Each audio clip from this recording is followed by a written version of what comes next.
హల్లెలూయా, హల్లెలూయా, హల్లెలూయా. దేవునికి స్తోత్రం కలుగాక. హల్లెలూయా.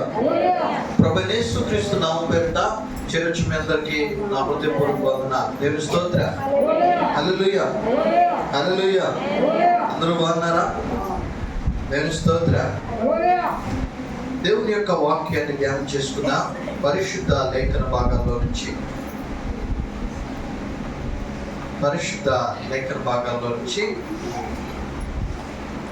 యెషయా గ్రంథం పరిశుద్ధ లేఖన భాగాల్లో నుంచి యెషయా గ్రంథం 44వ అధ్యాయం. యెషయా గ్రంథం 44వ అధ్యాయం. యెషయా గ్రంథం 44వ అధ్యాయం 3వ వచన భాగం నుంచి చదువుకుందాం. చూడండి. నేను దప్పిగొని వారి మీద నీళ్లను ఎండిన భూమి మీద ప్రవాహ జలములను కుమ్మరించెదను. నీ సంతతి మీద నా ఆత్మను కుమ్మరించెదను. నీకు పుట్టిన వారిని నేను ఆశీర్వదించెదను. చాలు. దేవుని స్తోత్రం. హల్లెలూయా, హల్లెలూయా. చూడండి, చదవబడిన లేఖన భాగాన్ని మనం జ్ఞాపకం చేసుకున్నట్లయితే యెషయా గ్రంథం, ఈ యెషయా గ్రంథానికి ఒక ప్రత్యేకమైన గుర్తింపు ఉంది. ఆ గుర్తింపు ఏంటంటే యెషయా గ్రంథాన్ని మరొక మినీ బైబిల్, చిన్న బైబిల్ అని అనొచ్చు. మినీ బైబిల్, చిన్న బైబిల్ అని అంట. ఎందుకంటే ఈ యెషయా గ్రంథంలో మొత్తం అధ్యాయాలన్నీ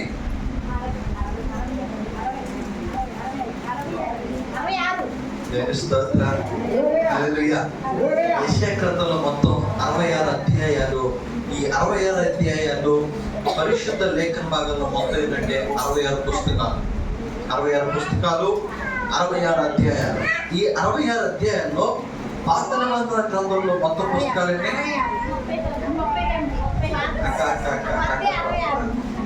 పాత నిబంధన గ్రంథంలో పుస్తకాలు ఏంటంటే 39.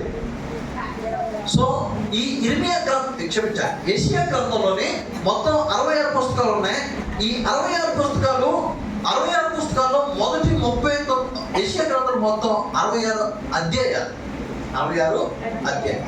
ఈ 66 అధ్యాయాల్లో మొదటి 39 అధ్యాయాలేమో పాత నిబంధన గురించి, ఇశ్రాయేలు గురించి, ఇశ్రాయేలు యొక్క జీవిత విధానం గురించి మాట్లాడుతుంది.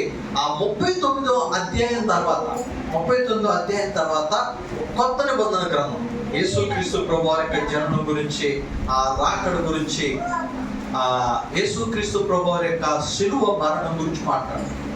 అయితే మనం చదివిన వాక్య భాగంలో 44వ అధ్యాయం. ఈ 44వ అధ్యాయంలో దేవాది దేవుడు యాకోబుతో మాట్లాడుతుంటాడు. తన ప్రవక్త అయిన యెషయా ద్వారా యాకోబుతో మాట్లాడుతున్నాడు. చూడండి, మొదటి వచ్చిన భాగం చూస్తే, అయినను నా సేవకుడైన యాకోబు, నేను ఏర్పరచుకొని ఇశ్రాయేలు వినుము, నిన్ను సృష్టించి గర్భంలో నిన్ను నిర్మించి నీకు సహాయము చేయువాడనైనా యెహోవా ఇలాగు సెలవిచ్చున్నాడు. చాలమ్మా. దేవుని స్తోత్రం. హల్లెలూయా, హల్లెలూయా. చూడండి, చదవబడిన వాక్య భాగాన్ని మనం జ్ఞాపకం చేసుకున్నట్లయితే పరిశుద్ధ లేఖన భాగాల్లో దేవాది దేవుడు యాకోబుతో మాట్లాడుతుంటాడు. నేను చాలా సందర్భాల్లో చెప్పాను, యాకోబుకి మొత్తం ఎన్ని పేర్లు? 3 పేర్లు. యాకోబుకి ఎన్ని పేర్లు? 3 పేర్లు. మొదటిది ఏంటిది? దేవుని స్తోత్రం. మొదటి పేరు ఏంట? యాకోబు. రెండవ పేరేంటి? యాషూరు. మూడోది ఏంటి? ఇశ్రాయేల్.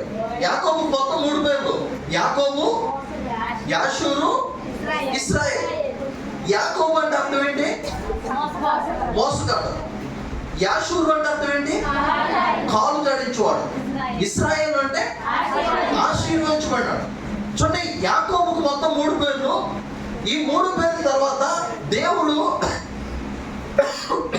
ఎప్పుడైతే యాకోబుని ఆశీర్వదించాడో, యాకోబును ఆశీర్వదించిన తర్వాత మాట్లాడుతున్నాడు. చూడండి, ఇగో అయినను నా సేవకుడైన యాకోబు నేను ఏర్పరచుకున్న ఇశ్రాయేలు ఆశీర్వదించబడినవాడా వినుము, నేను నిన్ను సృష్టించి గర్భంలో నేను నిన్ను నిర్మించితిని, నీకు సహాయం చేయవాడని యెహోవా ఇలాగు సెలవించుచున్నాడు.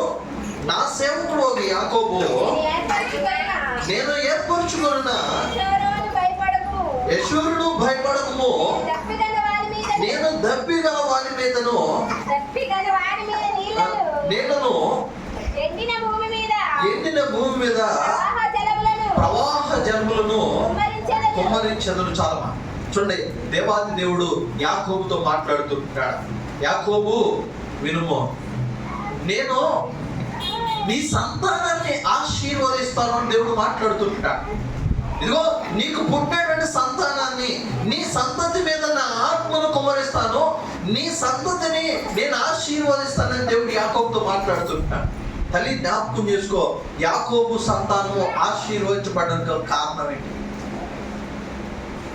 అసలు గొప్ప విషయం చెప్పనా, యాకోబు ఎంత గొప్ప ధన్యతను సంపాదించుకున్నాడు తెలుసా? యాకోబు దేవుడు అని పిలుస్తాం. యాకోబు దేవుడు అని పిలుస్తాం. యాకోబు దేవుడు, యాకోబు ఎంత గొప్పవాడో. ఈరోజు యాకోబుని దేవుడు యాకోబు దేవుడు అని పిలుస్తున్నాడు. ఎందుకంటే యాకోబు దేవుని యందు భయభక్తులు కలిగి ఉన్నాడు. యాకోబు ఆశీర్వదించబడ్డాడు. యాకోబు ఆశీర్వదించబడ్డాడు. తల్లి జ్ఞాపకం చేసుకో, దేవుడు అంటున్నాడు, ఇగో యాకోబు సంతతి మీద దేవుని యొక్క ఆత్మను కుమ్మరిస్తానంటున్నాడు. యాకోబు సంతతిని దేవుడు ఆశీర్వదిస్తానంటున్నాడు. తల్లి జ్ఞాపకం చేసుకోండి, ఎవరి సంతానం ఆశీర్వదించబడుతుంది, ఎవరి బిడ్డలు ఆశీర్వదించబడతారు. తల్లి నేను మాట్లాడేది పిల్లల గురించి మాట్లాడలా. ఎవరి సంతానం ఆశీర్వదించబడుతుంది? యాకోబు సంతానం ఆశీర్వదించబడింది. నీ సంతానం ఆశీర్వదించబడుతుందా? యాకోబు సంతానం దీవించబడింది. నీ సంతానం దీవించబడుతుందా? యాకోబు సంతానం దేవుని యొక్క ఆత్మ పొందుకుంది. నీ సంతానం దేవుని యొక్క ఆత్మను పొందుకుంటుందా? ఎవరి సంతానం ఆశీర్వదించబడుతుంది? కొన్ని విషయాలు జ్ఞాపకం చేసి నా వాక్య భాగం ముగిస్తాను. వీలైతే ఇదే వాక్య భాగాన్ని వచ్చే వారం కూడా కంటిన్యూ చేస్తాను. జ్ఞాపకం చేసుకుందాం. చూడండి, పరిశుద్ధ లేఖన భాగంలో ఆదికాండం 22వ అధ్యాయం, ఆదికాండం 22వ అధ్యాయం 18వ వచ్చిన భాగం ఒకసారి చదువు. చూడండి, మరియు నీవు నా మాట వినినందున భూలోకములోని జనములన్నీ నీ సంతానం వలన ఆశీర్వదించబడును, నా తోడని ప్రమాణము చేసి ఉన్నానని యెహోవా సెలవిచ్చెను. చలమా, దేవుడు వాగ్దానం ఇస్తుంటున్నాడు. యాకోబు సంతానాన్ని దేవుడు ఆశీర్వదించాడు. యాకోబు సంతానాన్ని దేవుడు ఆశీర్వదించాడు. ఇదిగో ఎవరి సంతానాన్ని దేవుడు ఆశీర్వదిస్తాడంటే, ఇదిగో దేవుని యొక్క మాట విన్న వారి సంతానాన్ని దేవుడు ఆశీర్వదిస్తాడు. దేవుడు అబ్రహాముతో మాట్లాడుతున్నాడు. చదవబడి వాక్య భాగంలో ఆదికాండం 22వ అధ్యాయం 18వ వచ్చిన భాగంలో దేవుడు అబ్రహాముతో మాట్లాడుతున్నాడు. అబ్రహాము, చూడండి, అబ్రహాము నీవు నా మాట వినినందున, దేవుని స్తోత్ర, నీవు నా మాట వినినందున. నా తల్లి జ్ఞాపకం చేసుకో, నీ సంతానం ఆశీర్వదించబడాలంటే దేవుని మాటకు లోబడాలి. దేవుని మాటకు లోబడాలి. దేవుని మాటకు ఎవరు లోబడాలి? ఎవరు లోబడాలి? తల్లిదండ్రులు దేవుని మాటకు లోబడాలి. దేవుని మాటకు తల్లిదండ్రులు లోబడితే వారి సంతానం ఆశీర్వదించబడుతుంది. ఒకసారి జ్ఞాపకం చేసుకో, మనం దేవుని మాటకు లోబడుతున్నామా? అబ్రహాము దేవుని మాటకు లోబడ్డాడు. అబ్రహాము దేవునికి విధేయుడయ్యాడు. ఆదికాండం 12వ అధ్యాయంలో మనం జ్ఞాపకం చేసుకుంటే దేవుడు అబ్రహాముని, ఇదిగో అతని ప్రయాణాన్ని మొదలు పెట్టమంటే, అబ్రహాము, ప్రభువా నేను ఎక్కడికి వెళ్తానల్లా, ప్రభువా నేను అక్కడికి వెళ్ళి ఏం చేయాలల్లా, ప్రభువా ఇదిగో నేను వెళ్ళే ప్రదేశం ఎలా ఉంటుందో నాకు తెలియదయ్యా, నేను అక్కడికి వెళ్ళి చేసేదేంటి, నేను చూసేదేంటి అని అల్లా భారం దేవుని మీద ఇచ్చాడు. ప్రభువా నీ చిత్తం, నీ చిత్తం, నీ చిత్తం. తల్లి జ్ఞాపకం చేసుకో, దేవుని మాట విన్నా, దేవుని మాటకు లోబడిన వారి సంతానం ఆశీర్వదించబడదు. దేవుడు వాగ్దానం చేసిన దేవుడు గొప్పవాడు. వాగ్దానం చేసిన దేవుడు నమ్మదగిన వాడు. ఆ నమ్మదగిన దేవుడు సెలవిస్తున్నాడు, యాకోబు సంతానం ఆశ్రయించబడింది. యాకోబు సంతానం మీద దేవుని యొక్క ఆత్మ కుమరించబడింది. యాకోబుకు పుట్టిన బిడ్డలందరూ కూడా ఆశీర్వదించబడ్డారు. వారు ఆశీర్వదించబడడం గల కారణం ఏంటంటే యాకోబు దేవునికి లోబడ్డాడు. యాకోబు దేవునికి లోబడ్డాడు. అలాగే అబ్రహాము దేవుని మాట విన్నాడు. చూడండి, లేఖన భాగాలు చాలా చక్కగా ఉందండి. 18 వచ్చిన మరొకసారి, మరియు నీవు నా మాట వినినందున. చాలమ్మా, యాకోబు దేవుని యొక్క మాట విన్నాడు. దేవుని యొక్క మాట ఏ సందర్భంలో దేవుని మాట విన్నాడు? ఏ సందర్భంలో దేవుని మాట విన్నాడు? చూడండి నా ప్రియమైన బిడ్డలారా, దేవుడు అబ్రహాముని బలివ్వమంటాడు. ఎవరు బలివ్వమన్నాడు? తన కుమారుడిని. తను ఎంత గొప్ప విశ్వాసం! నిజంగా కొన్ని సందర్భాలు మనం జ్ఞాపకం చేసుకుంటే అబ్రహాము ఎంత, నేను అనుకుంటా, నా వరకు నేను బైబిల్లో లేదు కానీ నా వరకు నేను అనుకుంటా, ఎంత వేదనతో బలివ్వడానికి వెళ్ళాడో, ఎంత బాధతో బలివ్వడానికి వెళ్ళాడు. అయ్యా, లేక పుట్టిన ఒక కుమారుడయ్యా, ఆ కుమారుడు కూడా బలివ్వమంటున్నావు. ఎంత ఏడుస్తూ వెళ్ళాడు. కలిగి జ్ఞాపకం చేసుకోండి, దేవుని యొక్క మాటకు లోబడి తన కుమారుడిని దేవుడు అడిగితే ఏమాత్రం కూడా వెనతిరిగి చూడాల, ఏమాత్రం కూడా వెనకడికి అబ్రహాం కుమారుడిని బలికి సిద్ధం చేసిన తర్వాత దేవుడు అబ్రహాంతో మాట్లాడుతున్నాడు. అబ్రహాము, నీవు నా మాట విన్నావు కాబట్టి నీ సంతానం ఆశీర్వదించబడుతుంది. నీవు నా మాట విన్నావు కానీ కాబట్టి నీ కుటుంబం ఆశీర్వదించబడుతుంది అని జ్ఞాపకం చేసుకో. దేవుని మాటకు నువ్వు లోబడుతున్నావా? దేవుని మాటకు లోబడుతున్నావా? ఒక్క మాటలో చెప్పాలంటే అబ్రహాము ఒకే ఒక కుమారుడిని సిద్ధపరిచి బలివ్వడానికి వెళ్ళాడు. కానీ మన ఇంట్లో పిల్లల్ని మన దేవుని మందిరాన్ని నడిపించలేకపోతున్నాం. అబ్రహాముకు మనకున్న డిఫరెన్స్ ఏంటి? అబ్రహాముకున్న డిఫరెన్స్, మనకున్నటువంటి డిఫరెన్స్ ఏంటంటే అబ్రహాము తన కుమారుడిని దేవుని దగ్గర చేర్చాలని చూశాడు. మనమేమో మన పిల్లల్ని ఇంటికాడ కూర్చోమ్మా, ఇంటికాడ కూర్చో. తల్లి జ్ఞాపకం చేసుకో, నువ్వు దేవుని మాటకు లోబడితే నీ పిల్లలు ఆశీర్వదించబడతారు. నువ్వు దేవుని మాటకు లోబడకపోతే నీ పిల్లలు ఆశీర్వదించబడరు. అబ్రహాము దేవుని మాట విన్నాడు, తన సంతానం ఆశీర్వదించబడింది. ఏ రీతిగా ఆశీర్వదించబడింది అంటే, ఇదిగో ఆకాశములో నక్షత్రాల వలె, భూమి మీద ఇసుక రేణువుల వలె అబ్రహాము సంతానం ఆశీర్వదించబడింది. తల్లి జ్ఞాపకం చేసుకో, నీ సంతానం ఆశీర్వదించబడాలంటే నువ్వు మొదటి దేవుని మాట వినాలి. దేవుని మాట వినాలి. అయ్యగారి మాట కాదు, దేవుని మాట. దేవుని యొక్క వాక్యాన్ని మనం వినాలి. దేవుని యొక్క వాక్యాన్ని అనుసరించినాడు వారు. వినడం అంటే వినడం కాదు, మన ప్రవర్తనలో దేవుని యొక్క వాక్యం కనబడాలి.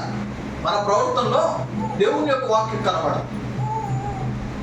అయ్యగారి మాట అంటే చర్చిలోనే ఉంటాం, దేవుని మాట అంటే పరలోకంలో ఉంటాం. దేవుని మాట అంటే పరలోకంలో అని జ్ఞాపకం చేసుకోవాలి. ఎవరి సంతానం ఆశీర్వదించబడిందంటే దేవుని మాటకు లోబడి వారి సంతానం ఆశీర్వదించబడింది. రెండో మాట చదువుతుంటే దయచేసి ద్వితీయోపదేశ కాండం 5వ అధ్యాయం 29వ వచనం. వారికిని వారి సంతానమునకును నిత్యమును క్షేమము కలిగినట్లు వారు నా యందు భయభక్తులు కలిగి నా ఆజ్ఞలన్నింటినీ అనుసరించు నడుచు మనసు వారు పొందిన మేలు మీ గుడారంలోనికి తిరిగి వెళ్ళుడని నీవు వారితో చెప్పుము. చాలమ్మా, దేవుని స్తోత్రం. హల్లెలూయా. చూడండి, దేవుని యొక్క వాక్య భాగం మనం జ్ఞాపకం చేసుకున్నట్లయితే దేవుడు మోషేకి 10 ఆజ్ఞలు ఇచ్చాడు. ఇశ్రాయేలు కొరకు దేవుడు ఎన్ని ఆజ్ఞలు? 10 ఆజ్ఞలు ఇచ్చాడు. ఈ 10 ఆజ్ఞలు ఇచ్చిన తర్వాత దేవుడు మోషేతో మాట్లాడుతున్నాడు. మోషే, ఇగో వాళ్ళందరూ కూడా వారికి వారి సంతానములకు నిత్యము క్షేమము కలిగినట్లు వారు నా యందు భయభక్తులు కలిగి నా ఆజ్ఞలన్నింటినీ అనుసరించు మనసు వరకు ఎలా తల్లి జ్ఞాపకం చేసుకోండి. ఎవరి సంతానం ఆశ్రయించబడతాయి అంటే దేవుని యందు భయభక్తులు కలిగిన వారి సంతానం ఆశ్రయించబడుతుంది. దేవుని యందు భయభక్తులు కలిగిన వారి సంతానం ఆశ్రయించబడుతుంది. దేవుని యందు భయభక్తులు కలిగిన వారంగా మనం ఉంటున్నామా? దేవునికి లోబడే వారంగా ఉంటున్నామా? తల్లి జ్ఞాపకం చేసుకో, 10 ఆజ్ఞలు ఉన్నాయి. 10 ఆజ్ఞలు నువ్వు అనుసరిస్తుంటావా? 10 ఆజ్ఞలు నువ్వు అనుసరిస్తుంటున్నావా?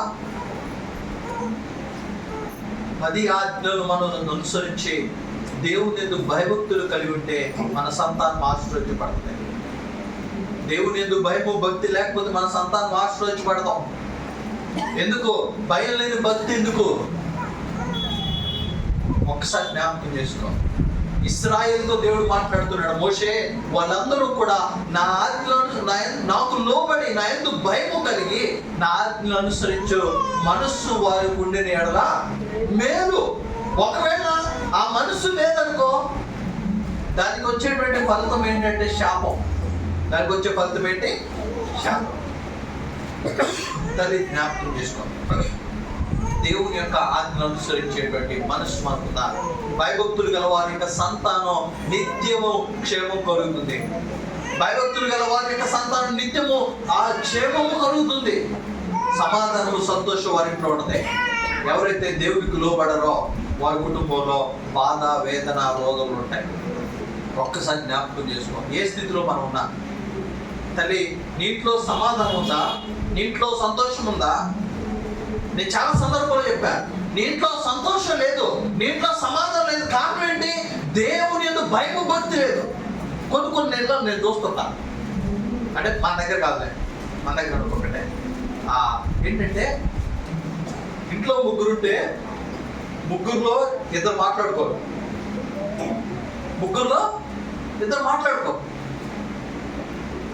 కారణం ఏంటి? ఆ ఇంట్లో సమాధానం లేదు. ఆ ఇంట్లో సమాధానం లేదంటే కారణం ఏంటి?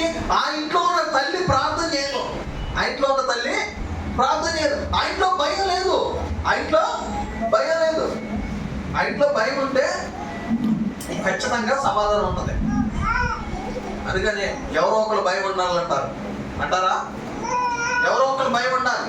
ఎవరు భయం లేకపోతే అందరు నెత్తి మీద కూర్చోండి. పోయి నెత్తి మీద ఒకసారి కూర్చోండి, దిగడం కష్టంగా. తల్లి జ్ఞాపకం చేసుకున్నాం. ఒక్కసారి మనం జ్ఞాపకం చేసుకున్నాం. ఇగో దేవుని యందు భయభక్తులు కుటుంబము నిత్యము క్షేమం కలుగుతుంది.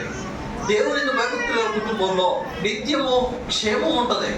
ఏ కుటుంబంలో అయితే దేవుని భయం ఉండదో, ఏ కుటుంబంలో అయితే దేవునికి లోబడతారో, ఏ కుటుంబం అయితే ఆశ్రయించబడుతుందో ఆ కుటుంబంలో నిత్య క్షేమం ఉంటుంది. ఏ కుటుంబంలో అయితే దేవుని భయం లేదో ఆ కుటుంబంలో సమాధానం ఉండదో ఆ కుటుంబంలో సమాధానం. ఏ స్థితిలో మనం ఉన్నాం ఒకసారి జ్ఞాపకం చేసుకుంటాం. ఏ స్థితిలో మనం ఉన్నాం ఒకసారి మనం ప్రశ్నించుకున్నాం. మరొక మాట జ్ఞాపకం చేసుకుందాం. చూడండి దయచేసి కీర్తన గ్రంథం 25వ కీర్తన. కీర్తన గ్రంథం 25వ కీర్తన 12-13 వచ్చి బాగా చదువు. యెహోవా యందు భయభక్తులు గలవాడెవడో వాడు కోరుకొనవలసిన మార్గమును ఆయన వానికి బోధించును. అతని ప్రాణము నెమ్మదిగా ఉండును. అతని సంతానము భూమిని స్వతంత్రించుకొను. చాలమ్మా చూడండి, చదవబడిన వాక్యం బాగా సెలవిస్తుంది. యెహోవా యందు భయభక్తులు గల వాడెవడో వాడు కోరుకోవలసినటువంటి మార్గమును ఆయన వారికి బోధించును. దేవుని స్తోత్రం. హల్లెలూయా. దేవుని యందు భయభక్తులు గల వారి కంట దేవుడు ఏం చేస్తాడంటే నువ్వు కోరుకోవాల్సిన మార్గాన్ని దేవుడు నీకు తెలియపరుస్తాడు. యెహోవా యందు భయభక్తులు గల వారికి దేవుడు ఏం కావాలో అవన్నీ తెలుస్తాడు అని లేఖన బాగా సెలవుస్తుంది. ఆశ గల ప్రాణాన్ని తృప్తిపరచువాడు ఆయనే. నాకుండే ఆశ తృప్తిపరచబడాలంటే నేను దేవుడికి లోబడాలి, నేను దేవుడికి భయపడాలి, భయభక్తులు కలిగి ఉండాలి. భయభక్తులు కలిగి ఉండకుండా ఇదిగో నేను ఇది ఆశపడుతున్నా నాకు ఇది కావాలంటే రాదు. యెహోవా యందు భయభక్తులు గల వారికి వాడు కోరుకున్న మార్గమును ఆయన తెలియజేయను. నువ్వు దేవుని యందు భయభక్తులు కలిగి ఉంటే నీ కుటుంబంలో ఏం కావాలో, నీకేం కావాలో దేవుడు సమస్తాన్ని కూడా నీకు తెలియపరుస్తాడు. నువ్వు కోరుకున్న మార్గాన్ని తెలియజేస్తాడు దేవుడు. నీకు తెలియని దాన్ని కాదు, నీకు తెలియని దాన్ని కాదు. నువ్వు దేని కొరకు ఆశపడుతున్నావు దేవుడు తెలియదా? దేవుడు తెలియదా? తల్లి, ప్రతి ఒక్కటి కూడా దేవుడు తెలుసు. కానీ మన జీవితంలో జ్ఞాపకం ఉంచుకుంటే, భయము కలిగి ఉంటే సమస్తాన్ని దేవుడు అనుగ్రహిస్తాడు. సమస్తాన్ని దేవుడు అనుగ్రహిస్తాడు. జ్ఞాపకం చేసుకుని ఎవరి సంతానం ఆశ్రయించబడదంటే దేవుని మాటకు లోబడి వారి సంతానం ఆశ్రయించబడింది. దేవునికి భయపడిన వారి సంతానం ఆశ్రయించబడింది. దేవుని మీద భయభక్తులు కలిగిన వారి సంతానం ఆశ్రయించబడి. మరొక మాట జ్ఞాపకం చేసుకుందాం చూడండి. దయచేసి సామెతల గ్రంథం 11వ సామెత, సామెతల గ్రంథం 11వ సామెత 21 వచ్చి బాగా చదువుకుందాం. నిశ్చయముగా భక్తిహీనునికి శిక్ష తప్పదు, నీతిమంతుల సంతానము విడిపింపబడును. చాలా మంది దేవుని స్తోత్రం. హల్లెలూయా. చూడండి, దేవుని యొక్క వాక్యం బాగా సెలవిస్తుంది. నిశ్చయముగా భక్తిహీనునికి శిక్ష తప్పదు, నీతిమంతుని సంతానము విడిపించబడు. దేవుని స్తోత్రం. హల్లెలూయా. నీతిమంతునికేమో నీతిమంతుని సంతానం విడిపించబడుతుంది. నీతిమంతుని సంతానం విడిపించబడుతుంది. భక్తిహీనుని యొక్క సంతానం శిక్షించబడుతుంది. భక్తిహీనుని యొక్క సంతానం శిక్షించబడుతుంది. తల్లి జాగ్రత్త. నీతిమంతుల సంతానం విడిపించబడను. నువ్వు నీతిమంతురాలువేనా? నువ్వు నీతిమంతురాలు అయితే నీ సంతానం విడిపించబడుతుంది. నువ్వు నీతిమంతురాలు అయితే నీ సంతానం ఆశ్రయించబడుతుంది. నువ్వు నీతిమంతురాలు అయితే నీ సంతానం పాపం నుంచి పారిపోతుంది. నువ్వు నీతిమంతురాలు అయితే నువ్వు నీతిమంతురాలు అయితే నీ సంతానం పాపం చేయదు. నువ్వు నీతిమంతురాలు అయితే నీ సంతానం ఆశీర్వాదానికి వారసులు. నువ్వు బుద్ధిహీనురాలు అనుకో, నీ సంతానం పాపంలో ఉంటది. శాపాన్ని తెచ్చి వారిని ఎదురు పెట్టుకోవడం. జాగ్రత్త. ఒక్కసారి జ్ఞాపకం చేసుకుంటాను. నీతిమంతుని యొక్క సంతానం ఆశీర్వదించబడును. నీతిమంతులకి దేవుడు ఎప్పుడు తోడుగా ఉన్నాడు. దేవుడు ఎప్పుడు తోడుగా ఉన్నాడు. నా తల్లి జ్ఞాపకం చేసుకో. నీతిమంతుల సంతాన పక్షాన దేవుడు ఉన్నాడు. ఇగో, నీ పిల్లలను బయటకు పంపించి ధైర్యంగా నువ్వు ఉండగలవా?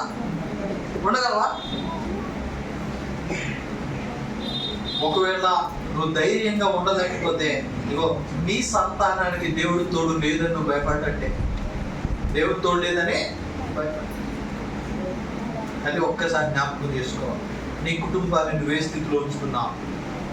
నీతిమంతుల సంతానము పక్షంలో దేవుడు ఉంటాడు. ప్రతి విషయంలో ఎవరు తృణీకరించినా, ఎవరు అవమానపరిచినా, ఎవరు హేళపాలు చేసినా దేవుడు ఒక ఉన్నతమైన స్థానాన్ని దేవుడు ఇస్తాడో ఆ స్థానం కొరకు ఎదురు చూడాలి. ఆ స్థానం కొరకు మనం ఎదురు చూసేవారు. ఏ స్థితిలో మనం ఉన్నాం. ఆఖరిగా ఒక్క మాట, కీర్తన గ్రంథం 18వ కీర్తన. నీవు నియమించిన రాజులకు గొప్ప రక్షణ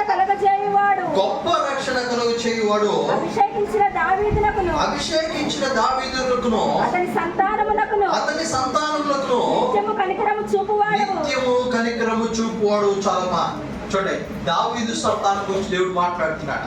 అభిషేకించబడిన దావీదు సంతానానికి దేవుడు నిత్యము ఏం చేస్తుంటాడంటే కనికరము చూపిస్తుంటాడు. దేవుడి స్తోత్రం. హల్లెలూయా. అభిషేకించబడిన వారి సంతానం పైన దేవుడు నిత్యము కనికరాన్ని చూపిస్తాడు. అభిషేకించబడిన సంతానం ఎవరు? అభిషేకించబడిన వాళ్ళు ఎవరు? అభిషేకించబడిన వారు ఎవరు?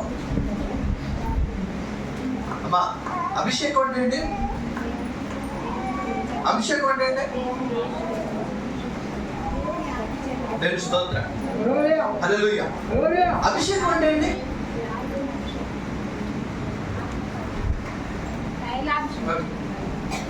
అభిషేకం చాలా మంది సేవకులు అభిషేకించబడిన సేవకుని ఓకే, సేవకుడికి ఉన్న అభిషేకం నీకు ఉన్న అభిషేకం ఒకటేనా? దేవుని యొక్క వాక్యం సెలవుస్తుంది, అభిషేకించబడిన వారి సంతానం నిత్యము కనికరము పొందుకుంటారు. అభిషేకించబడిన సంతానం నిత్యం కలిగి ఉండదు. అభిషేకించబడిన సంతానం ఏంటి? అభిషేకించబడిన సంతానం ఏంటి? తల్లి జ్ఞాపకం చేసుకోండి. అభిషేకం ఇదిగో సేవకుడికేమో తైలాభిషేకం, తైలాభిషేకం. మరి మనకేమో అభిషేకం? ఆత్మాభిషేకం. ఆ ఆత్మాభిషేకం ఎప్పుడు వస్తుంది?